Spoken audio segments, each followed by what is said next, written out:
नमस्कार, मैं हूं दिबांजलि मोइत्रा।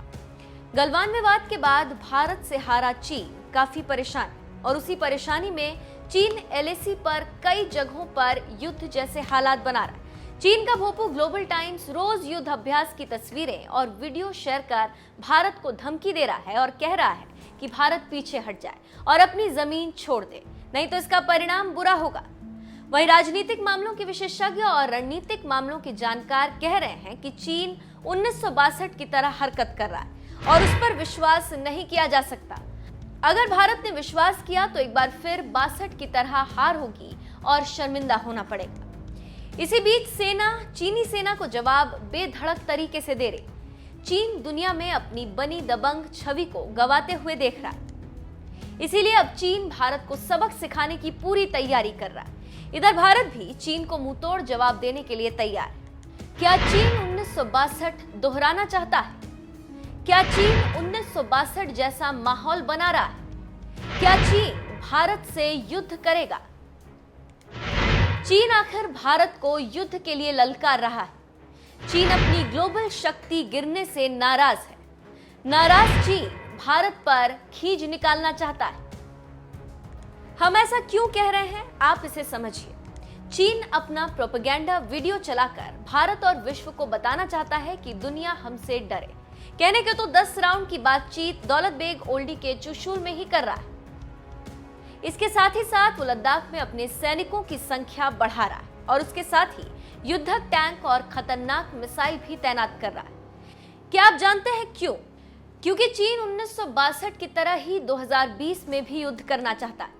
अगर आपको 62 युद्ध की जानकारी है तो आप जानते होंगे कि चीन ने भारत के साथ क्या किया था, और अगर आप नहीं जानते तो हम आपको बताते हैं। ठीक आज की ही तरह 1962 में भी भारत को उकसाने और कार्रवाई करने की तैयारी कर रहा था। 1962 चीन और भारत के बीच विवाद की कई घटनाएं हुई।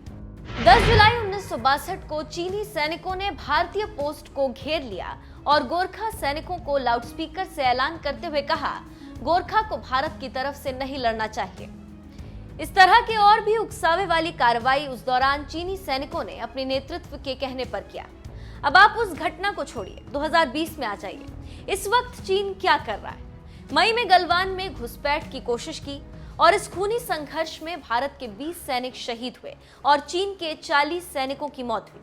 उसके बाद चीनी सैनिक पेंगोंग लेक के दक्षिण में काला टॉप पर कब्जा करने की कोशिश की, लेकिन भारतीय सेना ने उन्हें मुंहतोड़ जवाब दिया और चीनी सैनिकों को मुंह लटका कर पीछे हटना पड़ा। फिर चीनी सेना ने चुशूल के रिजांगला में हथियारों के साथ घुसपैठ करने की कोशिश की। ये जानकर आप हैरान होंगे कि जहां लाठी नहीं चलती थी वहां पर चीनी सैनिक हथियारों के साथ आए। ठीक उसी तरह 20 अक्टूबर 1962 को चीनी सेना ने लद्दाख के मैकमोहन रेखा के पास हमला किया। अब जानकारों की माने तो सितंबर चल रहा है और अक्टूबर आने वाला। ऐसे में आशंका जताई जा रही है कि चीनी सेना अक्टूबर में भारत के साथ युद्ध शुरू कर सकती है, क्योंकि एक तरफ बात, दूसरी तरफ युद्ध की तैयारी और सैनिकों का जमावड़ा। इसका क्या मतलब होता है? लेकिन इस बार हालात 1962 से उलट है। पहले एलएसी पर चीन के सैनिकों की संख्या ज्यादा थी, आधुनिक साजो सामान थे। तब भारत के पास सैनिक और आधुनिक हथियार नहीं थे और भारत युद्ध के लिए तैयार भी नहीं था। लेकिन 2020 के भारत ने लद्दाख में चीन को दिखा दिया कि किसी भी मोर्चे पर, किसी भी मामले में चीन से वो पीछे नहीं। चीन की सेना, हथियार और युद्धक टैंक की काट आज भारत के पास है और भारत ने पूरे लद्दाख को युद्धक छावनी में बदल दिया।